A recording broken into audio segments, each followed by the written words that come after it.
اور آج ہم میں سے کتنے ایسے ہیں نماز پڑھتے ہوں گے الحمدللہ، ہمیں اچھا گمان ہے، مسجد میں نہیں، گھر میں نہیں، دکان پر، جہاں بھی وقت ملتا ہوگا نماز پڑھتے ہوں گے، لیکن ہم میں سے کتنے ایسے ہیں کہ جنہیں نماز پڑھتے ہوئے پتا ہوتا ہے کہ میں پڑھ کیا رہا ہوں؟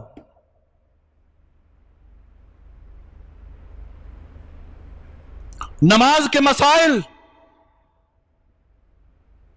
جو نماز کے مسائل سیکھے بغیر نماز پڑھتا ہے، جو نماز کو جانے بغیر نماز پڑھتا ہے، وہ ایسا ہی ہے جیسے وہ نمازوں سے غافل ہے، اور نمازوں سے غافل جو ہے اس کے لیے وعید سنو، فویل للمصلین، ہلاکت ہے ایسے نمازیوں کے لیے، پس ہلاکت ہے کس کے لیے؟ للمصلین، ان نمازیوں کے لیے، الذین هم عن صلاتهم ساہون، وہ نمازی جو اپنے نمازوں سے غافل ہے، نمازوں سے غافل ہیں۔ آج ہم نماز پڑھتے ہیں، ہمیں پتہ ہے، اکثر کو پتہ ہوگا، الحمدللہ اچھا گمان ہے، اچھا گمان رکھنا چاہیے، لیکن کیا آج ہمارے معاشرے کے ان افراد کو جو ہماری دکانوں پر، گھروں میں، بازاروں میں چلتے ہیں، کیا نماز کی افادیت اور نماز کی اہمیت اور نماز کے مسائل کا علم ہے؟ جنہیں پتا ہے، کیا ہمیں نہیں پتا اس بات کا کہ کل قیامت کے دن جو سب سے پہلا سوال ہوگا کس کے بارے میں ہوگا؟ نماز کے بارے میں ہوگا نا۔ سب کو پتا ہے نماز کے بارے میں سوال ہوگا، لیکن کبھی نماز کو سیکھنے کی ہم نے کوشش ہی نہیں کی۔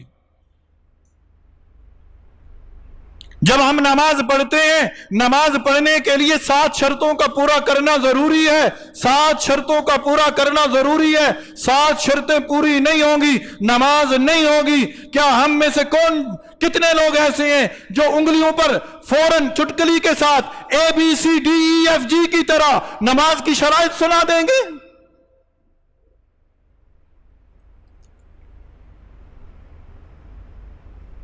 ہماری نجات اس طرح نہیں ہوگی کہ ہم صرف محرم کے مہینے کے اندر لباسوں کو تبدیل کر لیں، ہماری نجات اس طرح نہیں ہوگی کہ ہم صرف محرم کے اندر نظر و نیاز کے اندر آگے بڑھ جائیں، ہماری نجات تب ہوگی جب ہم حضرت حسین کی طرح نماز پڑھنے والے بن جائیں گے، نماز پڑھنے والے،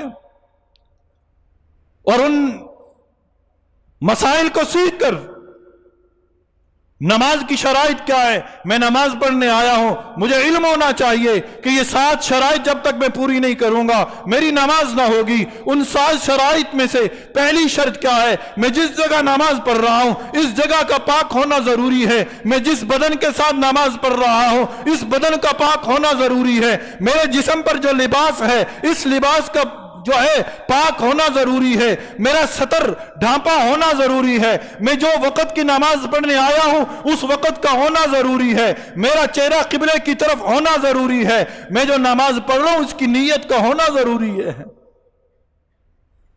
یہ 7 شرائط ہیں میرے نوجوان دوست، جگہ کا پاک ہونا، بدن کا پاک ہونا، لباس کا پاک ہونا، سطر کا ڈھانپے ہونا، وقت کا تعین ہونا، نیت کرنا، قبلہ رخ ہونا، یہ 7 شرائط جب تک پوری نہ ہوں گی نماز نہ ہوگی۔ اب ان 7 شرائط کی تفصیل کے اندر چلا جا، میں جس جگہ نماز پڑھ رہا ہوں کیا وہ جگہ پاک ہے؟ میں جس بدن کے ساتھ نماز پڑھ رہا ہوں کیا یہ بدن پاک ہے؟ بدن پاک ہے؟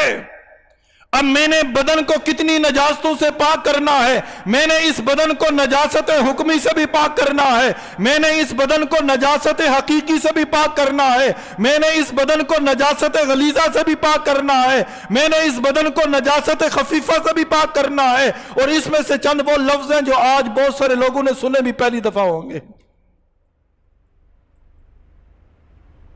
قصور کس کا ہے؟ پھر ہم کہتے ہیں حالات نہیں بدلتے، حالات دن بدن بگڑتے چلے جا رہے ہیں۔ ہم رونا روتے ہیں ڈالر کا ریٹ بڑھ گیا، ہم رونا روتے ہیں بجلی کے نرخ بڑھ گئے، ہم رونا روتے ہیں آٹا، گھی، چاول، چینی کے نرخ بڑھ گئے۔ کیا رونا کبھی یہ بھی رویا کہ یہ ہمارے اعمال کی وجہ سے ہو رہا ہے؟ वमन आरज़ अन ज़िक्री फ़इन्न लहू मईशतन ज़नका। रब कह रहा है ना, मैं नहीं कह रहा, मैं कहूं तो आप न माने। रब कह रहा है, सूरह ताहा की आयतें, वमन आरज़ अन ज़िक्री फ़इन्न लहू, वमन आरज़ अन ज़िक्री, जो मेरे जिक्र से इराज करेगा। जिक्र से नमाज भी मुराद है, जिक्र से दूसरी इबादत भी मुराद है, जिक्र से नमाज भी मुराद है। जो मेरी नमाज से इराज करेगा, फ़इन्न लहू मईशतन ज़नका, मैं उसकी मईशत को तंग कर दूंगा, मैं उसकी मईशत को तंग कर दूंगा। और नमाज से इराज कौन करेगा? आज बहुत सारे लोग नमाज इसलिए नहीं पढ़ते कि हमें मसाइल का इल्म ही नहीं है, हमें मसाइल का इल्म ही नहीं है। भाई मसाइल सीखोगे, मसाइल आएंगे, नमाज के अंदर खुशू पैदा नहीं होता, नमाज के अंदर खुजू पैदा नहीं होता। जी मैं अल्लाह अकबर कहता हूं, मुझे दुनिया के ख्यालात आते हैं। जी मैं अल्लाह अकबर कहता हूं, मुझे ऐसे ऐसे ख्यालात आते हैं जो नमाज से बाहर नहीं आते। ये क्यों आते हैं, क्यों कर होता है? इसलिए होता है नमाज के मसाइल का इल्म नहीं है, नमाज के मसाइल का इल्म नहीं है। मैं जिस जगह नमाज पढ़ रहा हूं जगह पाक हो, मैं जिस बदन के साथ नमाज पढ़ रहा हूं बदन पाक हो। आज हमारे जिस्मों पर, बदन पर कई ऐसे निशानात हैं कि उन निशानात की वजह से वुजू होता ही नहीं है। आज मेरे बहुत सारे नौजवान दोस्त अपने जिस्मों पर देख लेना, या अपने जिस्मों पर नहीं है, अल्लाह का शुक्र अदा करो। बाजार के अंदर जाना, दोस्तों की महफिल में जाना, उनके जिस्मों पर देख लेना, जिस्मों पर निशानात हैं। क्या निशानात है?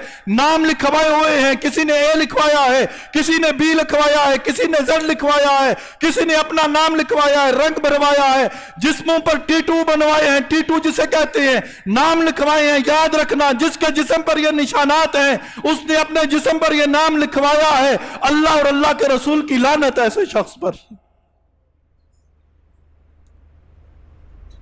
नाम लिखा हुआ है, नाम लिखा हुआ है, रंग भरा हुआ है। आप इस पानी से तो क्या जमजम से भी वुजू करोगे, वुजू नहीं होगा, वुजू नहीं होगा, नमाज ना होगी, नमाज ना होगी। हजरत हुसैन को जवाब क्या दोगे? अहले बैत से मोहब्बत का इजहार कैसे करोगे? अहले बैत तो नमाज के आशिक थे, अहले बैत नमाज छोड़ने वाले थे। अहले बैत के सदक़े तो हमें नमाज मिली है, अहले बैत के घराने से तो हमें नमाज मिली है। उन्होंने तो नमाज का तरीका हमें सिखाया है। अली को मानने वाला नमाज छोड़ेगा, हसन हुसैन को मानने वाला नमाज छोड़ेगा, और इधर नमाज पढ़ रहे हो, जिस्म पर निशान वो है, नाम लिखवाया हुआ है, रंग भरे हुए हैं। तो जिस जिस्म के अंदर नाम लिखा और उसके अंदर रंग भरवाया, तो बताओ कभी हालत जनाबत में भी जाते हो और हालत जनाबत से निकलते कैसे हो? जिस्म पर इस तरह पानी बहाओ कि जिस्म के अंदर एक बाल के बराबर भी जगह खुश्क न रहे, पानी बहाओ। तो जहां वो रंग भरवाया उसके नीचे तो पानी नहीं पहुंचा, तो बताओ पाक कैसे होगे? पाक कैसे होगे? जब पाक नहीं होगे नमाज नहीं होगी। नमाज के अंदर फिर ख्यालात ही आएंगे ना, खुशू तो नहीं आएगा, खुजू तो नहीं आएगा। और फिर जो मैं लिबास पहनता हूं, मैं लिबास पहनता हूं, मेरा लिबास ऐसा हो, मेरा लिबास पाक हो। लिबास की तारीफ क्या है? लिबास कहते किसे है? लिबास पहना क्यों जाता है? लिबास इसलिए पहना जाता है कि मेरा सतर छुप जाए, मेरा सतर छुप जाए, मेरा सतर छुप जाए। और आज इल्ला माशाअल्लाह, आज ऐसा लिबास पहना जाता है कि हमारा सतर नजर आए, हमारा सतर नजर आए। नमाज की फर्जियत के अंदर है सतर का ढांपे होना। मर्द का सतर क्या है? नाफ से लेकर घुटनों के नीचे तक ये मर्द का सतर है। औरत का सतर क्या है? सारा जिस्म उसका सतर है। सतर का मतलब क्या है? मेरे वो आज़ा जो आम रूटीन के अंदर में लोगों को नहीं दिखा सकता, वो लिबास के अंदर भी लोग ना देखे, मेरे सतर छुपा रहे। नबी ने कहा क़यामत की निशानियों में से एक निशानी, औरतें नंगी फिरेंगी। सहाबा ने पूछा अल्लाह के नबी औरतें नंगी कैसे फिरेंगी, क्या वो लिबास नहीं पहनेंगी? नबी ने कहा लिबास पहनेंगी, लेकिन ऐसा लिबास पहनेंगी कि उनके आज़ाए मखसूसा नजर आ रहे होंगे। आज हम औरतें तो अपनी जगह, मर्द ऐसा लिबास पहनते हैं कि उनके आज़ाए मखसूसा नजर आ रहे होते हैं। टाइट जीन्स है, टाइट पेन है, पेंट है, पेंट की नफी नहीं है, पेंट पहनो, अल्लाह ने दिया पहनो, शर्टें पहनो, लेकिन ऐसे पहनो कि आज़ाए मखसूसा छुपे हुए हों। और जिसे रब ने छुपाया तुम क्यों दिखाते हो? शरीयत इस्लामी का पैगाम है, बंदे का इंतकाल हो जाए, गुस्ल देने वाले रुक जा, ठहर जा, सारा जिस्म नहीं देखना, पहले उसका सतर ढांप, पहले उसका सतर ढांप। वो तो मर चुका है, लाश पड़ी है, मुर्दा है, उसका सतर देखना ना देखना क्या। लेकिन शरीयत इस्लामी कितना बेहतरीन पैगाम दे रही है। ये प्यार का दीन है, ये अमन का दीन है, ये आश्ती का दीन है, ये पाकीज़ा दीन है। बता रहा है गुस्ल देने वाले आंखें तेरी तो है ना, तूने सतर नहीं देखना, पहले उसके सतर को ढांप। और हम क्या करते हैं, सारी जिंदगी मेरी बहन मेरी बेटी बाजार के अंदर नंगी फिरती है, बगैर पर्दे के फिरती है, इंतकाल होता है, कहते चेहरा ढांप तो गैर महरम ना देखे, आकर गैर महरम ना देखे। उस वक्त पर्दा याद आता है, जिंदगी के अंदर पर्दा क्यों नहीं, जिंदगी के अंदर सतर का छुपाना क्यों नहीं। तो मेरे दोस्तों, ये वादी करबला का पैगाम है, नमाज पढ़ो, नमाज पढ़ो, मसाइल सीख कर। मसाइल क्या है पूछो, सीखो। ये वक्त नहीं होता कि इतने मसाइल, अब भी वक्त ज्यादा हो गया, कुछ लोगों की नजरें घड़ी पर होंगी, कुछ लोगों की नजरें मेरे खिलाफ होंगी। ये मौलवी तकरीर लंबी करता है, मौलवी बातें लंबी करता है, ना करूं तो कल हजरत हुसैन को जवाब क्या दूंगा। यह मिंबर इस बात का तकाजा करता है कि यहां हक और सच को बयान किया जाए। हक और सच यह है कि नमाज हम पर एक जुमे की फर्ज नहीं है, नमाज हमें पर रोजाना 5 फर्ज है। 5 नमाजें फर्ज हैं। 5 नमाजों के बाद जुमा है, जुमा ईद का दिन है, जुमा ईद का दिन है, अल्लाह की रहमतों के नजूल का दिन है। इसके अलावा जुमा पढ़ने वालों बाकी दिनों के नायाम की नमाजें भी पढ़ो। और बाकी नमाजों के अंदर खुशू व खुजू कब आएगा, जब मसाइल सीखेंगे। और मसाइल कैसे सीखेंगे, मसाजिद में आएंगे, उलमा के पास बैठेंगे, मसाइल सीख कर नमाज पढ़ोगे। अल्लाह की कसम ऐसी नमाज होगी जिस नमाज के बारे में नबी ने कहा, नमाज ऐसे पढ़ो जैसे तुम रब को देख रहे हो, नमाज ऐसे पढ़ो जैसे तुम रब को देख रहे हो। अगर यह कैफियत नहीं है, कम से कम इतनी कैफियत तो हो कि रब तुम्हें देख रहा है, रब तुम्हें देख रहा है। मसाइल सीख कर नमाज पढ़ोगे, मसाइल सीख कर नमाज पढ़ोगे, फिर वो कैफियत होगी जो उस गुलाम की कैफियत थी, उस गुलाम की कैफियत थी। क्या गुलाम की कैफियत थी? आका और गुलाम जा रहे हैं, गुलाम ने कहा आका नमाज का वक्त हो गया, मुझे नमाज पढ़ने दो। आका ने कहा जा नमाज पढ़ ले। गुलाम नमाज पढ़ने के लिए अंदर गया, काफी देर हो गई, गुलाम बाहर ना आया। आका ने बाहर से आवाज लगाई, बाहर क्यों नहीं आता? गुलाम ने कहा बाहर आने नहीं देता। आका ने कहा अंदर क्या कोई नहीं? नजर मुझे आता कोई नहीं, तुझे बाहर कौन नहीं आने देता? गुलाम कहता जो तुझे अंदर नहीं आने देता वो मुझे बाहर नहीं जाने देता। फिर कैफियत ये होगी जब आओगे फिर वो बाहर नहीं जाने देगा, फिर बैठोगे। अल्लाह की कसम नूर के अंदर नूरानियत, नूर की नूरानियत दिल के अंदर आएगी, मजा आएगा मस्जिद में बैठने का, अल्लाह से बातें करने का मजा आएगा। मजा कब आएगा? जब हम मसाइल सीखेंगे। और मसाइल कैसे सीखेंगे? जब हम मस्जिदों में आएंगे। अल्लाह से दुआ है कि जो कुछ कहा और सुना उस पर अल्लाह अमल की तौफीक नसीब फरमा दे।